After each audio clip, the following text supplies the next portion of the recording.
전문가의 시선으로 글로벌 시장을 바라보도록 하겠습니다. 굿모닝 인베스팅닷컴 오늘도 인베스팅닷컴 허재범 지사장과 함께 이야기 나누겠습니다. 어서 오세요. 네. 네, 안녕하세요. 자, 허재범 지사장이 꼽은, 그러니까 인베스팅닷컴이 꼽은 가장 어떤 종목들, 눈에 띄는 종목들이 있습니다. 어떤 종목들이 있을지 저희가 바로 화면을 통해서 공개해드리도록 하겠습니다. 자, 먼저 MSG라는 우리가 알고 있는 그 MSG는 아니겠죠. 정률은 아닙니다. 예. 자, 뉴욕의 상징, 실적은 부진입니다. 자, 이어서 홈디포는 뭐 다들 아실 겁니다. 미국 주택 시장에 대한 활성화가 기대될 것인가. 자, 그리고 이어서 엘랑코. 자, 이 기업도 좀 낯선 기업이긴 한데 동물의약품 전문 회사예요. 잠시 후에 저희가 살펴보도록 하겠고, 사레타. 신약의 승인이 거절됐다라는 뉴스가 들려오고 있습니다. 인베스팅닷컴이 꼽은 4가지 종목 지금부터 하나씩 살펴보도록 하겠습니다. 자, 먼저 우리가 딱 한마디로 MSG 하면 이제 아니요, 조미료죠. MSG. 조미료밖에 떠오르지 예. 않는데. 근데 뉴욕의 상징이라고 말씀하셨으니까 뭔가 얘기해 주시면 어느 정도. 예, 맨하탄의 그 메디슨 스퀘어 가든이라고 하면 메디슨 스퀘어 가든 예. MSG. 모두 합니다. 네네. 그 1970년대, 80년대 또 60년대도 그랬죠. 네. 그 건투 국제적인 그 인터내셔널 박싱 게임에서 네. 메디슨 스퀘어 가든에서 하는 경기는 네. 그 국제적인 규모죠. 그리고 이 회사가 갖고 있는 네네. 연예계뿐만 아니라 스포츠도 합니다만은 연예계도 메디슨 스퀘어 가든은 미국의 스포츠 및 연예계의 아이콘이 되죠. 아주 유명합니다. 네.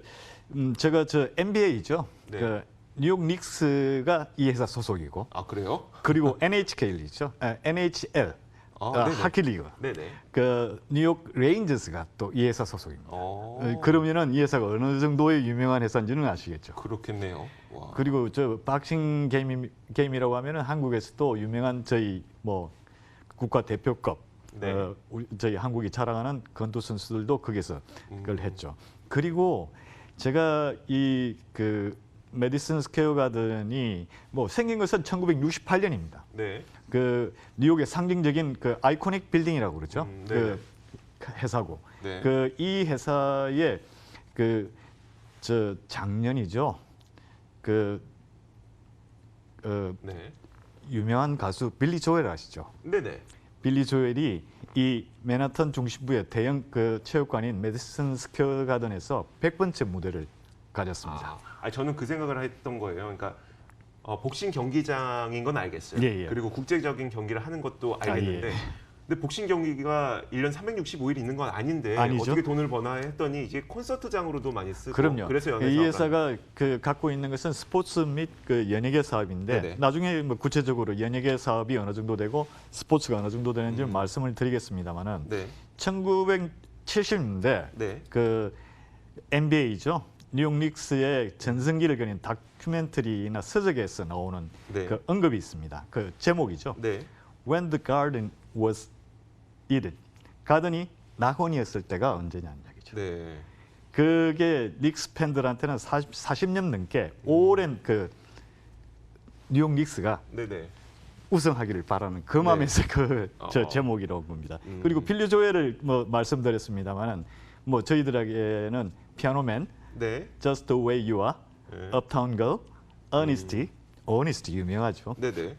그리고 뉴욕 스테이트 오브 마인드란 무수한 히트곡으로 그래미상을 6차례 수상했죠. 네. 1978년 12월에 메디슨 스퀘어 가든에 등장을 하고 네네. 여기서 공연한 가수들 중에서 64차례, 네네. 64회 했던 엘튼 존보다 최다 공연을 기록하고 있습니다. 그래서 제가 메디슨 스퀘어 가든을 스포츠로 설명을 드리기보다는 연예계로 설명을 드린 게, 네. 자, 이 회사의 주당 순손실이 $3.8센트고 매출은 2억 7천만 달러죠. 네. 그런데 MSG 메디슨 스퀘어 가든 엔터테인먼트가 매출이 전년 대비 6% 하락해서 1억 7,400만 달러고 메디슨 스퀘어 가든 스포츠가 네. 매출이 32% 감소해서 9천만 달러였습니다. 근데 그 방금 말씀해 주셨던 것처럼 정말 상징적인 그렇죠. 지역이기도 하고 뭐 복싱 경기뿐만 아니라 이런 콘서트도 많이 열고 돈 좀 벌어야 될 것 같은데 왜 이렇게 매출과 실적이 안 좋았었을까요? 역시 경기가 문제겠죠. 그 뭐 한국뿐만 아니라 경기가 안 좋은 것은 이런 연예계 스포츠 업계에 어느 정도 타격이 됩니다. 그러다 보니까 이들도 좀 그럼 한 차례 안 좋았던 거라고 보는 게 나을까요? 그렇다면? 지금 현재로서는 연예계 사업이 그렇게 그다지 그 성장하는 사업이라고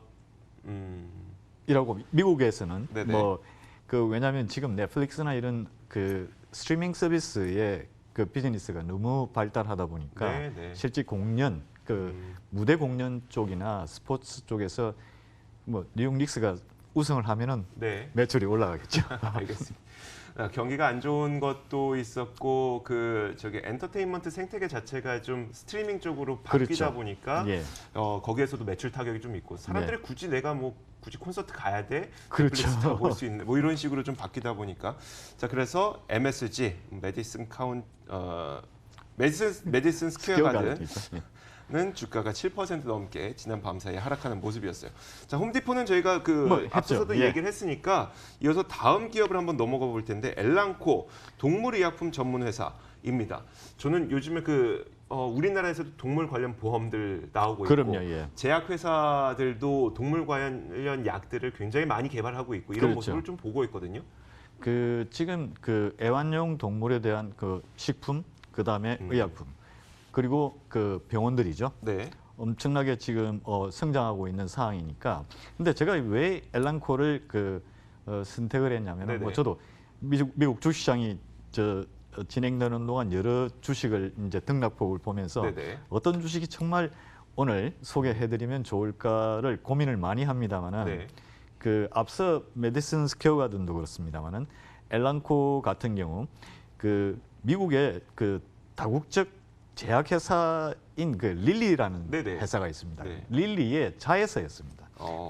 그 릴리는 인체에 관련되는 의약품 제조 메이커였고, 그렇죠. 엘랑코는 그 릴리의 하나의 계열사로서 동물 의약품 제조 메이커죠. 네. 그래서 이 회사가 지난 6월에 그 릴리 모회사로부터 독립을 했습니다. 네. 분사가 된 거죠. 그러면서 이 회사가 오늘 미국 시간으로 현지 시간이죠. 독일의 바이엘도 큰 제약회사죠. 네네, 그럼요. 그 제약회사의 동물의학 사업부를 76억 달러에 인수한다는 발표를 했습니다. 네. 그렇게 되면은 전 세계 2위의 동물의약품 회사가 되죠. 그 1위가 화이자에서 분사된 그 조에티스라는 회사가 1위이고, 네. 그 다음에 3, 4위가 사노피라고 아시죠? 네, 사노피의 동물의약품 부분을 넘겨받은 베링거 인겔하임. 네. 이 회사도 유명한 그럼요. 회사죠.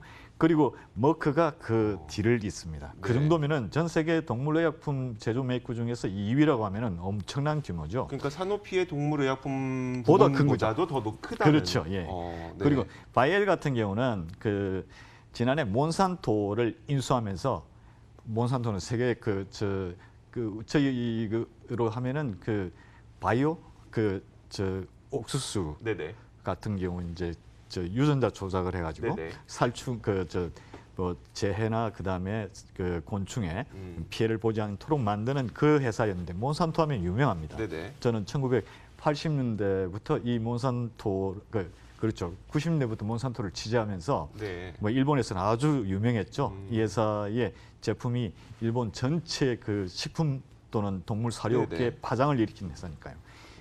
이 회사로부터 살충제 종자 회사를 인수하면서 최대의 그 살충제 종자 회사로 성장을 했죠. 네네. 그런데 그 인수 비용 부담이 문제가 됐습니다. 그래서 바이엘이 이 엘랑코에 동물의약품을 사업부를 파는 거죠. 계기가 예. 된 거군요. 그렇게 넘기게 됐지만 결국 엘랑코는 세계에서 2위에 버금가는 이 동물의약품 그렇죠. 전문 회사가 되는 인수 합병이 꼭 주식이 올라가는 거 아닙니다. 네. 인수 합병을 당하는 쪽은 주가가 올라가지만은 네네. 인수하는 쪽은 그 인수 가격 76억 달러라는 그 인수 가격이 시장 가격이 합당하냐 안 하냐에 따라서 틀리죠. 그래서 지금 엘랑코는 주가가 급락한 거죠. 네, 알겠습니다. 자, 이어서 다음 기업도 한번 살펴보도록 하겠습니다. 바로 사렙타라고 하는 기업인데 무슨 기업인지 그리고 무슨 일이 있었는지도 설명해 주세요. 그 얼마 전 어제인가 뭐 그저께 저 듀생근 근 영양증이라고 저 말씀 소개해드린 적 있죠. 네네. 뭐였었죠? 몸이 뭡니까 근육이 점점 쇠퇴해지면서 네네. 다른 사람의 도움 없이는 걷지도 못하고 하는. 네네. 근데 이게 유전자의 문제입니다. 이전에 말씀드린 건 솔리드 바이오 사이언스라는 네네. 회사를 소개해드렸죠. 네. 근데 요번에 사렙타입니다.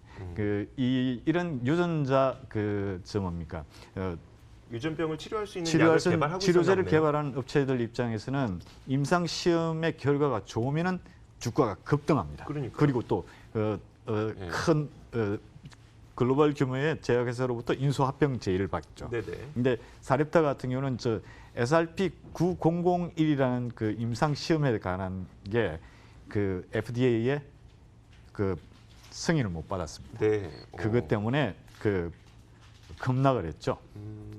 근데 이 FDA에서 이야기하는 것은 사렙타가 지금 개발한 제품의 이름은 골로드센이라는 정맥주입 포트에 관련된 네네. 겁니다. 감염에 대한 위험과 전 임상 모델에서 나타난 신장 독성 위험에 대한 우려 때문에 FDA가 승인을 거부했죠. 알겠습니다. 자, 그러다 보니까 신약 승인이 거절됐고 신약 승인 거절됐을 때는 우리나라나 뭐 미국이나 마찬가지로 기업 주가에는 큰 폭의 영향을 줄 그렇죠. 수밖에 없네요. 사렙타도 마찬가지로 15%나 주가 그럼요. 급락이 나타났습니다. 근데 네. 이런 업체들을 이렇게 주가 승인이 연기가 된 거죠. 거부된 건 아닙니다. 연기가 됐는데 이런 상태에서는 이런 회사들의 주가의 향방은 글로벌 제약회사에 인수될 가능성이 높습니다.